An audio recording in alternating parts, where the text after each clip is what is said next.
এই অপু, অপু, এই অপু, এই অপু, বলছি তুই কি করছিস? এটা ধ্যান করছিস না গন্ধ শুকছিস?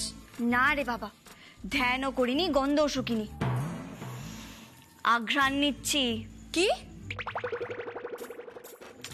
আরে বাবা, ফিল করছি, ফিল, যাকে বলে অনুভব করা। মায়ের হাতে তৈরি পায়েসের গন্ধটা মনে করার চেষ্টা করছি, বুঝলি? মানেটা কি রে? মানে কিছু একটা মিস করছি মনে হয়, বুঝছিস? কি মিস করছিস তুই আবার? এলাচ। এই দিদি ভাই, মা পায়েসে এলাচ দেয় তাই না রে? হ্যাঁ দেয় তো, কিন্তু ওসব পরে। আগে দুধটা ফুটলে তাতে চাল দিতে হবে, আর চালটা দেওয়ার পর সমানে নাড়তে হবে যাতে চালগুলো তলায় ধরে না যায়, দলা না পাকিয়ে যায়, বুঝলি তুই? আরে বাবা ঠিক আছে, আমি পারবো পারবো।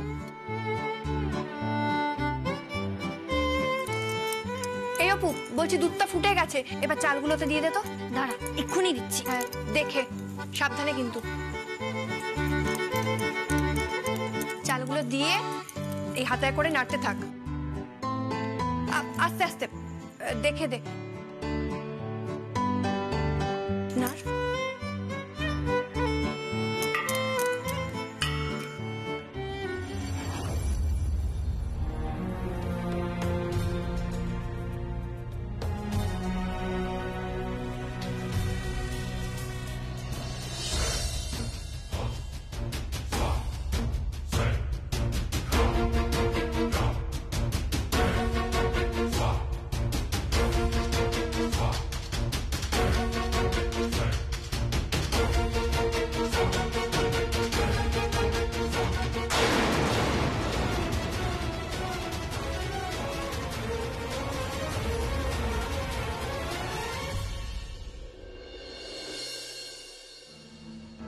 অপু খুব সাবধানে কিন্তু। হ্যাঁ হ্যাঁ রে বাবা, দেখে কর।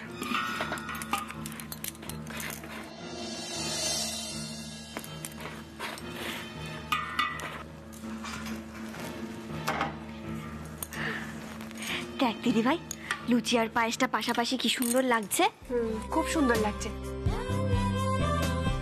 জানিস, মা দেখলে না খুব খুশি হতো। দাঁড়া দিদি ভাই, আমি না মাকে খুশি করে দেবো এক্ষুনি। আমি এক্ষুনি এটার একটা ছবি তুলে বাবা বা দাদা ভাইদের ফোনে পাঠিয়ে দিই, দেখবি কত খুশি হবে দেখে। ওরাও দেখুক অপু আর সুপু, বিশেষ করে এই অপু কত সুন্দর কাজ শিখেছে। দাঁড়া, একটা ছবি তুলে আমি বাবার ফোনে বরং পাঠিয়ে দিই। এই দুই বোন যদি 1 মিনিটের জন্যও রান্নাঘরের বাইরে যায়, তাহলে ওই 1 মিনিটকেই কাজে লাগিয়ে নেবে এই নীলু। দারচিনির গুঁড়ো ছড়িয়ে দেবে। শুধু একটা সুযোগের অপেক্ষা, একটা সুযোগ।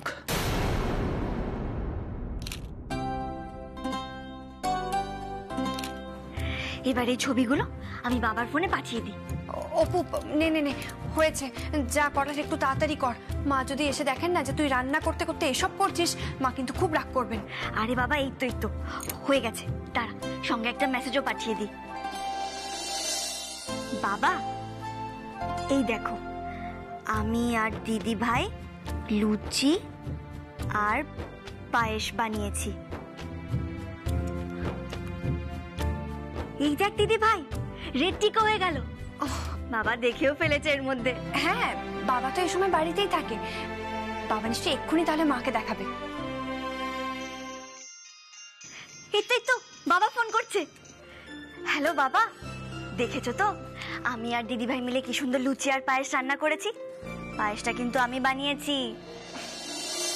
হ্যালো, কি বলছো বাবা? শুনতে পাচ্ছি না। হ্যালো, হ্যাঁ বাবা, হ্যালো। দূর বাবা, এই নিরামিষ রান্না করে না একদম নেটওয়ার্ক থাকে না। হ্যালো, বলছি যে ফোনটা কেটো না। হ্যালো, আচ্ছা দিদি ভাই বাইরে গিয়ে কথা বলি। হ্যালো, হ্যালো বাবা, হ্যালো।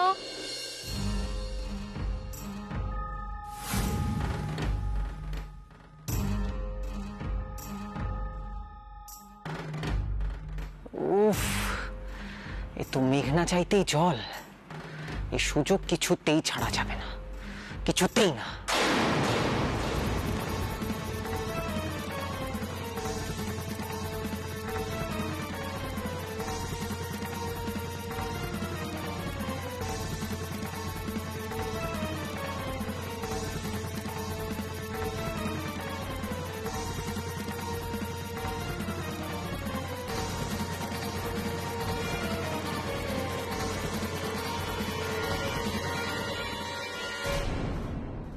যাক বাবা, এবার আমার কাজ শেষ, এবার আমি পালাই।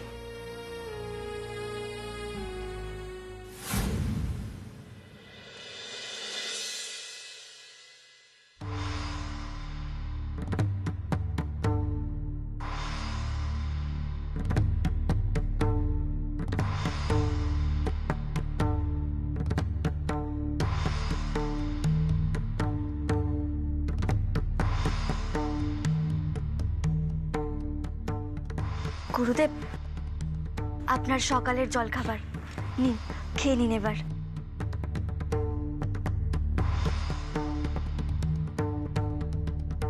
রাধে রাধে রাধে, জয় রাধে রাধে। গুরুদেব, মাসিমণি বলে দিয়েছেন আপনাকে সব খাবার তৃপ্তি করে খেতে। আমার ছোট বৌদি, সেজ বৌদি সব নিজে হাতে আপনার জন্য খাবার বানিয়েছে। হ্যাঁ গুরুদেব, আপনার আদেশ অনুযায়ী আমাদের সেজ বৌদি আপনার জন্য লুচি বানিয়েছে, আর অপু মানে আমার স্ত্রী আপনার জন্য নিজে হাতে পায়েস বানিয়েছে। গুরুদেব, আমি পায়েসে কাজু কিশমিশ দিয়েছি, তার সঙ্গে পায়েসে মিছরিও দিয়েছি। কাজু কিশমিশ দেয়া পায়েস না আমার দারুণ লাগে। আপনার আর আমার পছন্দের খুব মিল।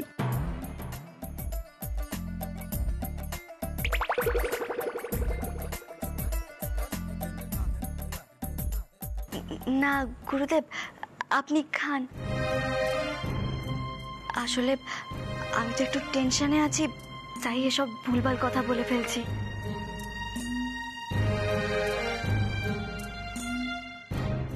জীবনেই প্রথমবার পায়েস বানালাম তো, তাই একটু টেনশন হচ্ছে।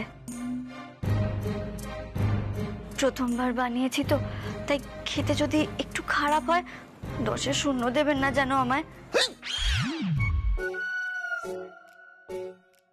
কি? না না, মানে ওই যে বললাম না প্রথমবার বানিয়েছি, তাই খেতে যদি খারাপ হয় আপনি কিন্তু আমায় মুখ ফুটে বলবেন। গুরুদেব, আপনি কিন্তু আবার এটা ভাববেন না আমি প্রথমবার রান্না করেছি আর সেটা যদি খারাপ হয় তার জন্য বকুনি খাবো, সেই ভয়ে আপনাকে বলছি যে প্রথমবার রান্না করেছি তা কিন্তু নয়। আসলে আপনার কাছে না আমি কিছু লুকোতে চাই না, তাই আর কি।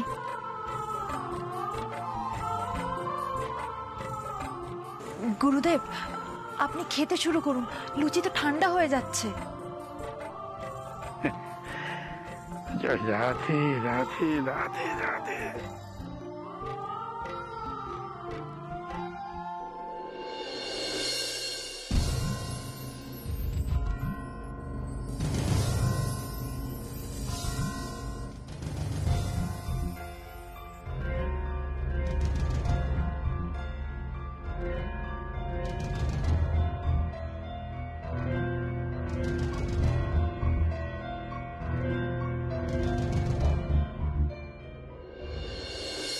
ইয়েস!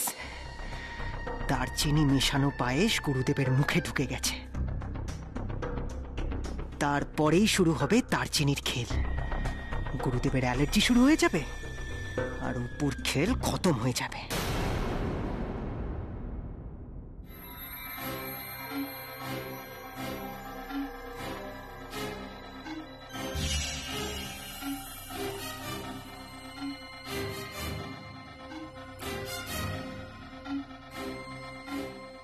গুরুদেব, বলছি যে পায়েসটা খাওয়া যাচ্ছে তো? মানে চালটা খুব একটা শক্ত নেই তো? আর মিষ্টি ঠিক হয়েছে? তবে হ্যাঁ, মিষ্টি তো ঠিক হতেই হবে, আমি তো নিরামিষ রান্না করে নুন রাখতেই দিইনি। জানেন তো গুরুদেব, একবার আমি বাবার জন্য সুজির হালুয়া বানিয়েছিলাম, তাতে না ওই চিনির বদলে আমি নুন দিয়ে ফেলেছিলাম।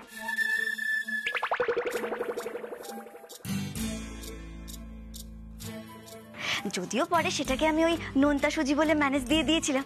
এই দিদি ভাই, তোর মনে আছে?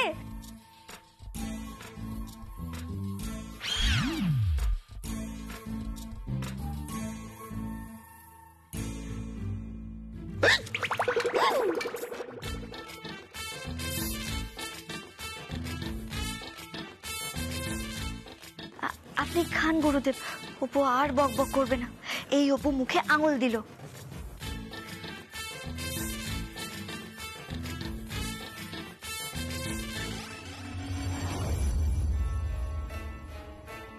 ভালো করে যত্ন করে পেতলের হাঁড়িতে পায়েস বানাতে হবে কিন্তু। ঠিক আছে আন্টিওয়ান। এই যে আমার মুখটা যেন না পড়ে।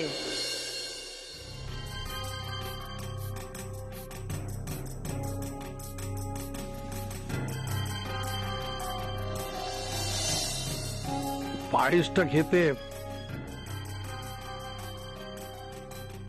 মা অবলার হাতের পায়েসের মতো হয়নি।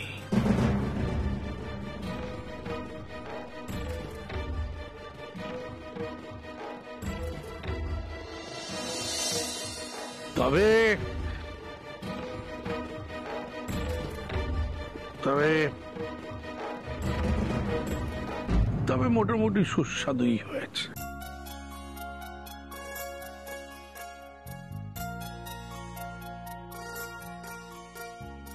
আসলে মন দিয়ে কাজ করলে যে কোনো কাজই ভালো হয়।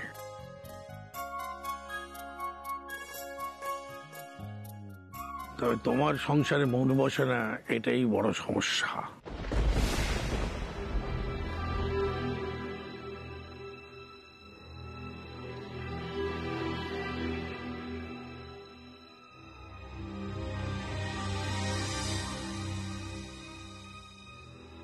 ভালো হয়েছে খেতে।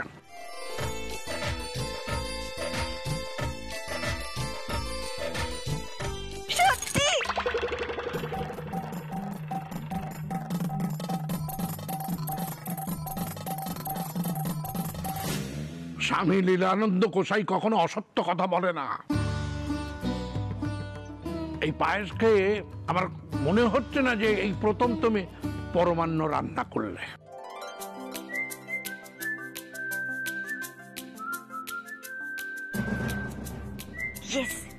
পায়েস মানে পরমান্ন। আমি তো রান্না করার সময় শুধুমাত্র আমার মায়ের হাতের বানানো পায়েসের কথাই মনে করেছি গুরুদেব। জানেন গুরুদেব, আমার মা খুব ভালো পায়েস বানায়। আমার মায়ের নাম তো পরমা, তাই বাবা মাঝে মধ্যে মজা করে বলে পরমার হাতের পরমান্ন খেয়ে খুব মজা। মনে হয় শুধুমাত্র পরমান্ন নয়, পরমার হাতটাই খেয়ে ফেলি।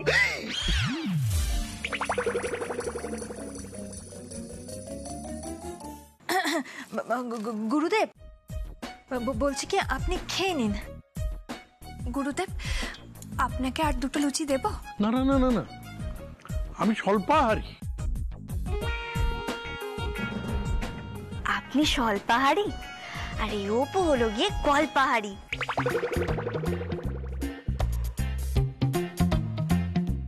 কল্পাহারী এরকম শব্দ তো আমি আগে শ্রবণ করিনি। শুনবেন কি করে? এটা তো অপুর ডিকশনারিতে আছে। কল্পাহারী মানে হলো বাস্তবে মানুষ যতটা খায়, কল্পনায় মানুষ তার থেকে অনেক অনেক গুণ বেশি খেতে পারে। এই যেমন ধরুন, অপু বাস্তবে যদি 4টে লুচি খায়, কল্পনায় সে 40টা লুচি খেতে পারে।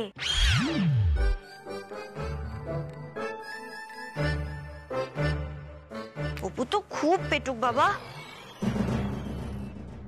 অপু হয়তো খুব পেটুক, কিন্তু জানেন তো গুরুদেব, এই দেশের কয়েক শতাংশ মানুষ এখনো কল্পাহারী।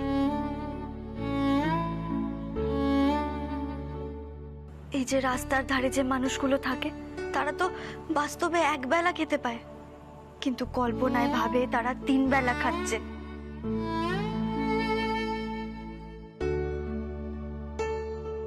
গরিব দুঃখী মায়েরা তাদের সন্তানদের দুধ খাইয়ে নিজেরা জল খেয়ে ভাবে তাদেরও পেট ভরে গেছে। তারা ভাবে তারাও বোধহয় দুধ খেয়েছে। তারা যে কল্পনায় নিজেদের খিদের জ্বালা মেটায় গুরুদেব। খিদের জ্বালা যে কি সেটাই অপু খুব ভালো করে বোঝে। জন্মাষ্টমীর উপোস করেই না অপু টের পেয়ে গেছে খিদের জ্বালা কি। বাবারে বাবা,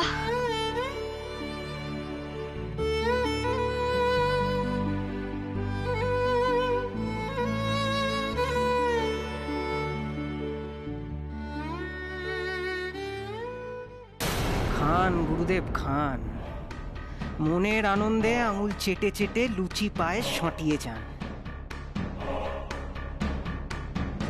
আর অপুর রান্নার প্রশংসা করুন।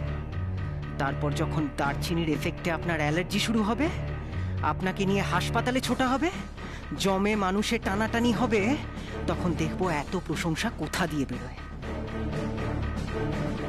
আমি তো এখনই অ্যাম্বুলেন্সের শব্দ শুনতে পাচ্ছি। কি তুমি আমার ব্যাগপত্র নিয়ে কি করছো? তোমার ব্যাগপত্র নিয়ে তোমার ব্যাগটা একটু গুছিয়ে দিলাম। আজ দুপুরে তোমার কোচিং ক্লাস আছে না, যেতে হবে তো, তাড়াতাড়ি রেডি হয়ে নিও। কোচিং ক্লাসে যাব? বাবা অপু, তুমি তো কোচিং এর নাম শুনে অবাক হয়ে গেলে। আজ তো কোচিং ক্লাস আছে, যেতে হবে তো। না না, আমি আজকে যেতে পারবো না ক্লাসে। কি বলছো কি তুমি? যেতে পারবে না মানে? যেতেই হবে আজকে। ইম্পসিবল। গুরুদেব বলেছেন আজ দুপুরবেলা ঠাকুরের নাম কথা শোনাবেন, আর আন্টিমান চান আমরা সেখানে সবাই উপস্থিত থাকি। উনি যদি তার মধ্যে আমায় না ওখানে দেখতে পান তাহলে তো উনি খুব রাগ করবেন।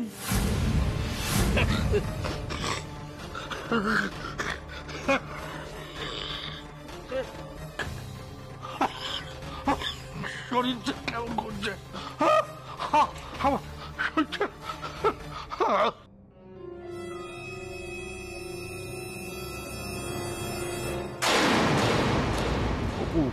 আমি বলছিলাম না, তুমি কিছু বলো না। আজ আমি যেতে পারবো না। আজ আমি যদি কোচিং ক্লাসে যাই আমি নির্ঘাত ধরা পড়ে যাব। কেন পাগলামো করছো? কেন বুঝছো না? ঠিক আছে, ঠিক আছে, যেতে হবে না তোমাকে, যেতে হবে না, যেতে হবে না।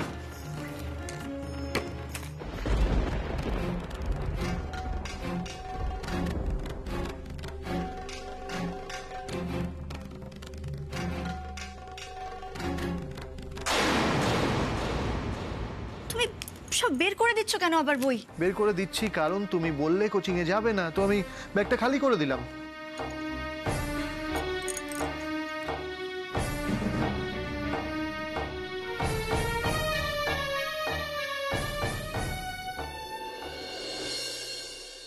কি হলো, তাকাবে না আমার দিকে?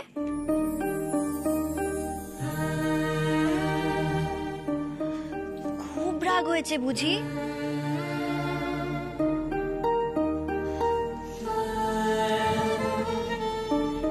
কেন রাগ করছো বলো তো? রাগ, রাগ আর অভিমানের মধ্যে তুমি পার্থক্য বোঝো না অপু? সব বুঝি, কিন্তু আমি এটা বুঝতে পারছি না তুমি এত কেন অবুঝ হচ্ছ। তুমি কেন বুঝতে পারছো না আজ আমি গেলে আমি ধরা পড়ে যাব? আমার তো রীতিমতো ভয় করছে দীপু অ্যাসিস্ট্যান্ট। আর কতদিন, আর কতদিন এভাবে ভয় পেয়ে থাকবে তুমি? এভাবে ভয় পেয়ে পেয়ে তো তোমার স্বপ্নগুলো সব শেষ হয়ে যাচ্ছে। তোমার স্বপ্নগুলো কি করে পূরণ করবে অপু?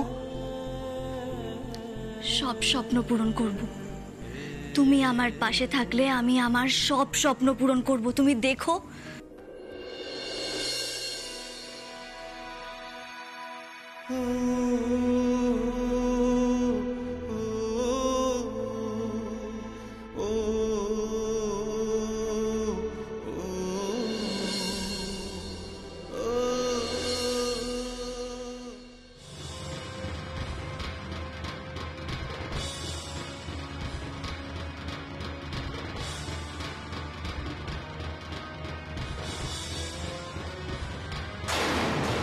সেটা কবে হবে অপু? সেই দিনটা কবে আসবে? আমার স্বপ্ন পূরণের কথা তুমি এত কেন ভাবো দিব্য অ্যাসিস্ট্যান্ট? কি হলো দিব্য অ্যাসিস্ট্যান্ট, বলো কেন? সব কেন তো জবাব হয় না অপু, সব প্রশ্নের উত্তরও দেওয়া যায় না। কিছু প্রশ্নের উত্তর যে খুব জানতে ইচ্ছে করে, খুব জানতে ইচ্ছে করে। এতই যখন জানার ইচ্ছে, তখন কিছু কিছু প্রশ্নের উত্তর তো নিজেই বুঝে নিতে পারো। নিজে কি করে বুঝবো?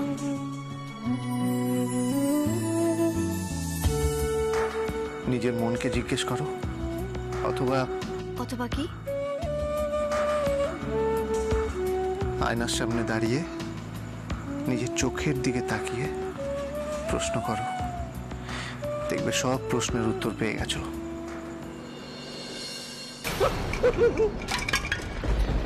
কে?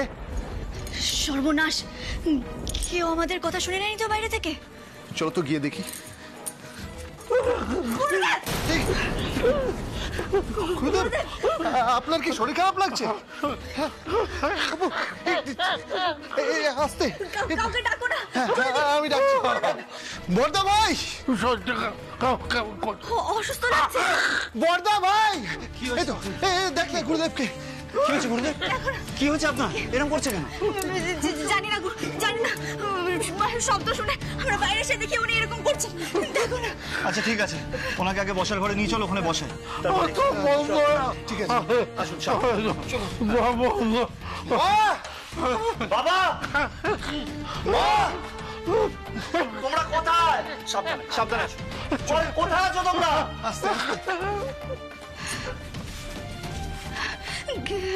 ঈশ্বর, কি হলো হঠাৎ করে ওনার? উনি তো একটু আগে পর্যন্ত সুস্থ স্বাভাবিক ছিলেন, তাহলে হঠাৎ করে কি হয়ে গেল?